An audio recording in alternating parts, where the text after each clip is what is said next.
Hello everyone, welcome back to your online class. This is your political science class for BA second year. Today topic is sources of American Constitution, America के संविधान के स्रोत.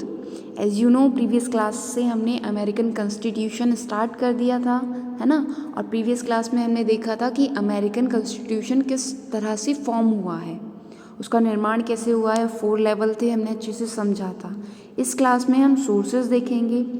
तो जैसे कि आपको पता है 1787 में फिलाडेल्फिया सम्मेलन हुआ था. फिलाडेल्फिया एक जगह है, वहाँ पे एक कन्वेंशन हुआ था, सम्मेलन, और उसमें एक डॉक्यूमेंट फ्रेम किया गया था. नॉर्मल लोग उसे ही क्या मान लेते हैं, ये संविधान है. लेकिन अगर हम पॉलिटिकल साइंस पढ़ रहे हैं, है ना, तो हमें इसको और डीप में समझना होगा. ठीक है. तो अमेरिका की जो शासन व्यवस्था है वो उसी डॉक्यूमेंट के बेस पर ही चलती है. जो प्रलेख फिलाडेल्फिया सम्मेलन में लिखा गया था उसी के बेस पर अमेरिका की सरकार चलती है. लेकिन अगर हम प्रेजेंट सिचुएशन को देखें तो वो बहुत ज़्यादा डेवलप्ड हो चुका है, वो विकास हो चुका है. ठीक है. जैसे कि जो अमेरिका का कॉन्स्टिट्यूशन है वो निर्मित संविधान है, उसको फॉर्म किया गया है, बनाया गया है. ठीक है. लेकिन इसका मतलब ये नहीं है कि उसका डेवलपमेंट नहीं हुआ है, उसका विकास नहीं हुआ है, उसका कंटिन्यूस विकास हो रहा है. जैसे कि आप देखोगे प्रेजेंट में वहाँ पे सिर्फ 13 कॉलोनी थी, 13 उपनिवेश, है ना, और अब 50 कॉलोनी हो चुकी हैं, 50. इसके बारे में मुनरो एक राइटर हैं, उन्होंने लिखा है, ये संविधान 1787 का तिथि चिन्ह रखते हुए भी इन गुजरे हुए वर्षों में निरंतर विकसित, विस्तृत और नवीन परिस्थितियों के अनुकूल होता गया है. ठीक है. In English, the constitution although bearing the date mark of 1787 has been steadily changing, developing, expanding, adapting itself to new conditions throughout all the intervening years. It means जो वहाँ का कॉन्स्टिट्यूशन है वो कंटिन्यूस चेंज होता रहता है. ठीक है. बना तो ये 1787 में था, लेकिन जो उस समय था और अब हम प्रेजेंट की बात करें तो उसमें काफ़ी चेंज हुआ है. ओके. अब इसकी बहुत सारे स्रोत हैं, वन बाय वन हम देखेंगे. तो इसका फर्स्ट सोर्स है फिलाडेल्फिया सम्मेलन द्वारा निर्मित संविधान, constitution made by Philadelphia convention. 1787 में फिलाडेल्फिया में एक कन्वेंशन हुआ था. ठीक है. सम्मेलन हुआ था और वहाँ पे जो डॉक्यूमेंट बनाया गया, ठीक है, बेसिक स्ट्रक्चर इसका आज भी वही है. अमेरिकन कॉन्स्टिट्यूशन का जो बेसिक स्ट्रक्चर है, मूल ढांचा है, वो कौन सा है, जो फिलाडेल्फिया सम्मेलन में बनाया गया था. ठीक है. और बाद में इसमें चेंज होते रहे हैं, लेकिन जो मेन चीज़ है उसमें, ठीक है, जो मेन स्ट्रक्चर है वो भी कौन सा है, फिलाडेल्फिया सम्मेलन का डॉक्यूमेंट. ओके. तो इसलिए ही इसको क्या कहा जाता है, फिलाडेल्फिया सम्मेलन के द्वारा निर्मित संविधान. इसी ने इस संविधान को क्या किया है, फॉर्म किया है, बनाया है. ओके. इसी में आपकी नेक्स्ट हेडिंग है कॉन्स्टिट्यूशनल अमेंडमेंट, संवैधानिक संशोधन. First, what is amendment. Amendment क्या होता है, जब हम संविधान में कोई चेंज करते हैं, है ना, तो उसे ही हम इंग्लिश में अमेंडमेंट और हिंदी में संशोधन कहते हैं. इसकी एक पूरी प्रोसेस होती है कि किस तरीके से ये चेंज किया जाता है. ठीक है. इसे हम कॉन्स्टिट्यूशनल अमेंडमेंट कहते हैं. तो जैसा भी मैंने आपको बताया, फिलाडेल्फिया में जो एक डॉक्यूमेंट रेडी किया गया था, उसमें अगर हम प्रेजेंट की बात करें तो अब तक 27 कॉन्स्टिट्यूशनल अमेंडमेंट हो चुके हैं, 27 संवैधानिक संशोधन हो चुके हैं. ठीक है. इसमें से कुछ बहुत मेन है. जैसे अगर हम स्टार्टिंग के 10 अमेंडमेंट की बात करें तो ये वहाँ के जो सिटीजन थे उनको अधिकार पत्र दिया जाए इस बारे में थे. ठीक है. और आर्टिकल 13, 14 और 15, 13, 14 एंड 15 किस लिए थे, जो गृह युद्ध था, मतलब वहाँ पे जो गृह युद्ध हो रहा था उसमें चेंजेस के लिए थे. ठीक है. तो ये कुछ इम्पॉर्टेंट हैं. जैसे 26 कॉन्स्टिट्यूशनल अमेंडमेंट हुआ था, उसमें क्या किया गया था, जो मताधिकार की एज है, मीन्स जो वोट देने की एज है वो 21 ईयर्स से कम करके 18 ईयर्स कर दी. इंडिया में भी हुआ है ये, ब्रिटेन में भी हुआ है और अमेरिका में भी हुआ है. ठीक है. कि 21 एज पहले क्या था कि 21 एज जो कंप्लीट कर लेगा वही वोट डाल सकते हैं, लेकिन अब ये रूल हो गया है जो 18 ईयर्स कंप्लीट कर चुके हैं वो वोट देने के एलिजिबल है। ओके, नेक्स्ट वन इज व्यवस्थापन या कांग्रेस अधिनियम, मैनेजमेंट और कांग्रेस एक्ट। अब ये क्या है? 1789 में संविधान ने नई सरकार के स्ट्रक्चर मात्र की व्यवस्था की थी, ठीक है। और उन्होंने ये ध्यान दिया था कि मतलब जो भी चेंजेस होंगे वो कैसे होंगे, जो मैनेजमेंट है वहाँ का वो एक एक्ट के थ्रू होगा, ठीक है। आपको पता है कि ऐसा सब कुछ कॉन्स्टिट्यूशन में रिटन तो नहीं है वहाँ के, है ना। तो वहाँ पर एक कार्यपालिका विभागों के अध्यक्ष जो होते हैं, हेड ऑफ एग्जीक्यूटिव डिपार्टमेंट, वही सब कुछ मैनेज करते हैं। जैसे आपको पता है वहाँ पे प्रेसिडेंटियल शासन है ना, अध्यक्षात्मक शासन। तो वहाँ पे जितनी भी पावर हैं आप देखोगे वो किसके हाथ में है? वो राष्ट्रपति के हाथ में, प्रेसिडेंट के हाथ में, ठीक है। वो जो चाहे वो चेंजेस कर सकते हैं। तो जो मेन पावर है वो किसके पास है? वो कांग्रेस के पास है, ठीक है। ये एक्ट किस पर जोर देता है कि जो सारी पावर है वो कौन उसका यूज़ करेगा? जो कांग्रेस के द्वारा अधीनस्थ संघीय न्यायालय है ना, और उनका जो कार्य है वो भी कौन डिसाइड करेगा? वो सब राष्ट्रपति ही डिसाइड करेंगे, ठीक है। जो मैनेजमेंट का काम है वो इसी एक्ट के थ्रू चलता है, ठीक है। नेक्स्ट वन इज कार्यपालिका द्वारा विकास, डेवलपमेंट बाय एग्जीक्यूटिव। जैसा कि अभी आपको मैंने बताया, एग्जीक्यूटिव कार्यपालिका कौन है? वहाँ की कार्यपालिका प्रेसिडेंट है, राष्ट्रपति।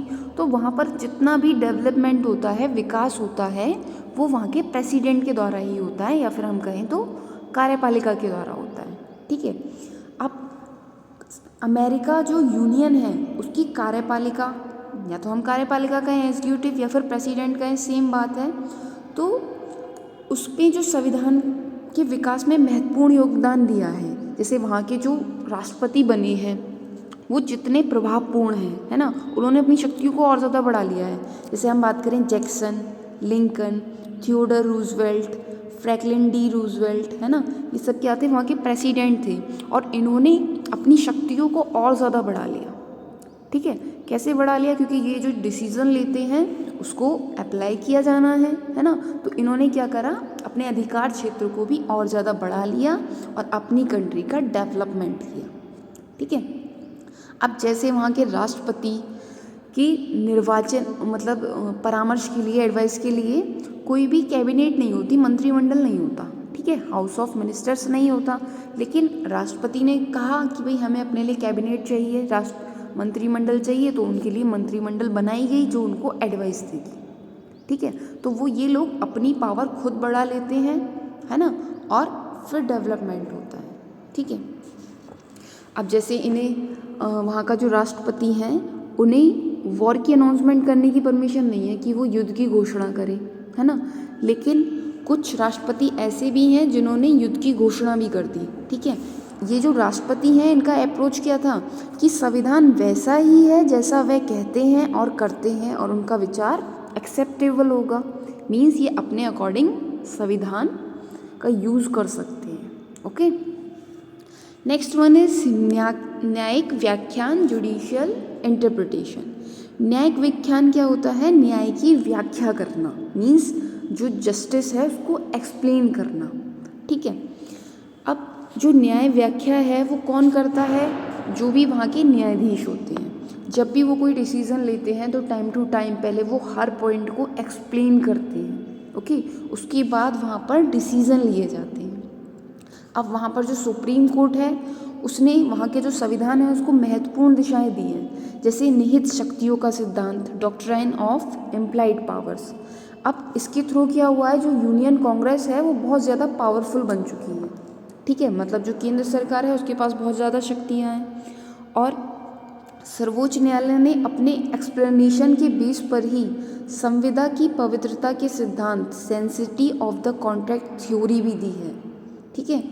और इसी के संविधान में न्यायिक निर्णय का इतना महत्व होते हुए 20वीं सेंचुरी में जो वहाँ के मेन जज थे, चीफ जज थे, ह्यूज ने कोलंबिया विश्वविद्यालय में एक लेक्चर दिया था। उसमें कहा था कि हम संविधान के अंतर्गत हैं, परंतु संविधान वैसा ही है जैसा न्यायाधीश कहते हैं। We are under the constitution but the constitution is what the जजेस सेज इट इज़। मीन्स जो वहाँ का संविधान है उसको एक्सप्लेनेशन करने का जो ड्यूटी है वो किसकी है, वहाँ के जजेस की है। तो जजेस जिस टाइप से उसको एक्सप्लेन करते हैं वो वैसा ही है। किसने कहा है ये? चीफ जस्टिस ह्यूज ने कहा है। और कहाँ पर? कोलंबिया के विश्वविद्यालय में लेक्चर के टाइम पे। ओके, नेक्स्ट हेडिंग है परंपराएं, ट्रेडिशंस।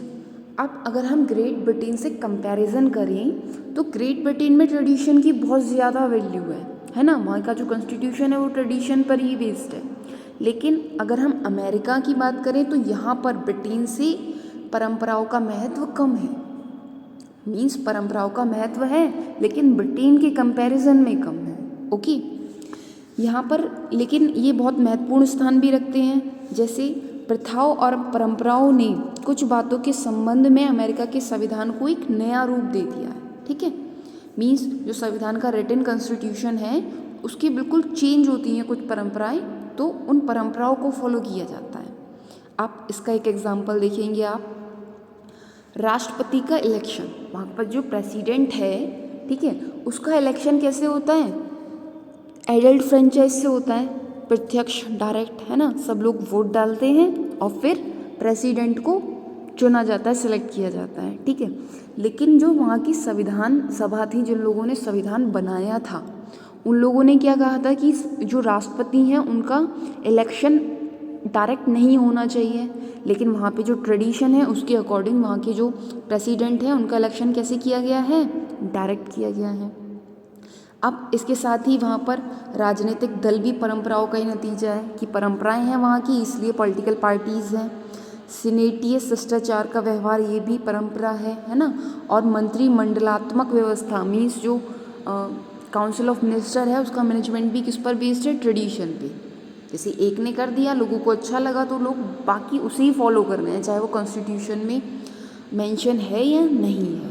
ठीक है, तो जो 1787 में जो डॉक्यूमेंट फ्रेम किया गया था और हम प्रेजेंट की देखें तो कॉन्स्टिट्यूशन कंटिन्यूस डेवलप कर रहा है। अब लॉर्ड ब्राइस एक राइटर हैं, उन्होंने इसके बारे में कहा है जैसे अमेरिका के राष्ट्रीय जीवन में परिवर्तन हुआ है वैसे ही अमेरिका का संविधान भी बदल गया है।